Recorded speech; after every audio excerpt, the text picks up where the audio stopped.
여러분, 안녕하세요. 혹시 가슴이 꽉 먹힌 것처럼 답답할 때 다들 어떻게 하세요? 오늘은요, 우리가 흔히 쓰는 이 감정 해소법에 숨겨진 아주 놀라운 원리, 그리고 훨씬 더 좋은 대안은 없는지 한번 알아보겠습니다. 그냥 다 토해내버려. 우리 이런 조언 진짜 많이 듣잖아요? 화가 머리끝까지 나거나 너무 답답할 때 소리를 꽉 지르면 속이 다 후련해진다고 믿죠. 근데 과연 그럴까요? 이 너무나도 보편적인 믿음, 오늘 한번 제대로 파고들어 보겠습니다. 이건 정말 누구나 한 번쯤은 느껴봤을 거예요. 내 마음을 아무도 알아주지 않는 것 같고 무슨 소통의 벽에 딱 부딪힌 것 같은 그런 기분. 이걸 딱 한 단어로 표현하는 말이 있죠. 바로 답답함입니다. 이 답답함이라는 게 사실은요, 내면에서 막 들끓는 엄청난 에너지 같은 거예요. 그런데 출구를 못 찾고 안에서 압력만 계속 높아지는 상태인 거죠. 아, 정말 뭐라도 해서 이걸 터트려야겠다. 이런 분출구가 절실해지는 겁니다. 그래서 많은 분들이 선택하는 게 바로 소리 지르는 거죠. 솔직히 말해서 그 순간만큼은 효과가 직방인 것처럼 느껴지잖아요. 도대체 왜 그럴까요? 이게 재밌는 게 천공 스승의 가르침에서도 이 방법을 언급을 해요. 산이나 기도원, 심지어 다리 밑에 가서라도 소리를 지르면 후련해진다고요. 이게 쌓여있던 스트레스랑 감정을 한 방에 빵 터트려버리는 아주 강력하고 즉각적인 배출구 역할을 하기 때문이라는 거죠. 바로 이 느낌이 핵심이에요. 소리를 지르는 게 마치 내 안에 있던 부정적인 감정 덩어리를 손으로 꽉 잡아서 저 멀리 던져버린 것 같은 그런 착각을 주는 거예요. 그 속이 뻥 뚫리는 해방감, 바로 이것 때문에 우리가 자꾸 소리를 지르게 되는 거고요. 자, 그런데 말이죠. 바로 여기에서 이야기가 완전히 예상치 못한 방향으로 흘러갑니다. 이 시원하고 후련한 느낌 뒤에 우리가 전혀 생각지도 못했던 위험이 숨어 있다는 거예요. 진짜 문제가 뭘까요? 그건 바로 나쁜 감정이 나갔다는 게 아니에요. 진짜 문제는 그게 빠져나가고 텅 비어버린 그 공간에 과연 뭐가 새로 들어오냐는 겁니다. 이게 핵심이요. 그러니까 우리가 느끼는 건, 시원하다 하는 해방감이지만 실제 우리 내면에서 벌어지는 일은 좀 달라요. 그 만족감은 그냥 겉으로 느껴지는 거고 실제로는 우리 마음이 텅 비어서 완전히 무방비 상태가 되어버렸다는 뜻이거든요. 이 가르침에선 이 상태를 공허라고 불러요. 여러분, 자연은 진공 상태를 싫어하잖아요. 그거랑 똑같아요. 우리 마음도 텅 빈 상태로 오래 있지를 못해요. 뭐라도 그 빈 공간을 채우려고 달려들죠? 그런데 그 빈자리에 가장 먼저 잽싸게 들어오는 게 뭐냐? 바로 사기라고 부르는 아주 탁하고 부정적인 에너지라는 겁니다.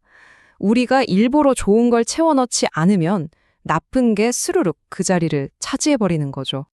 그럼 결국 어떻게 될까요? 소리 질러서 잠깐은 시원했죠. 근데 그 빈자리가 더 안 좋은 에너지로 채워졌으니 얼마 안 가서 전이랑 똑같이, 아니 어쩌면 더 심하게 답답해지는 거예요. 이건 진짜 해결책이 아니라 그냥 임시방편, 밴드 하나 붙이는 거랑 똑같다는 겁니다.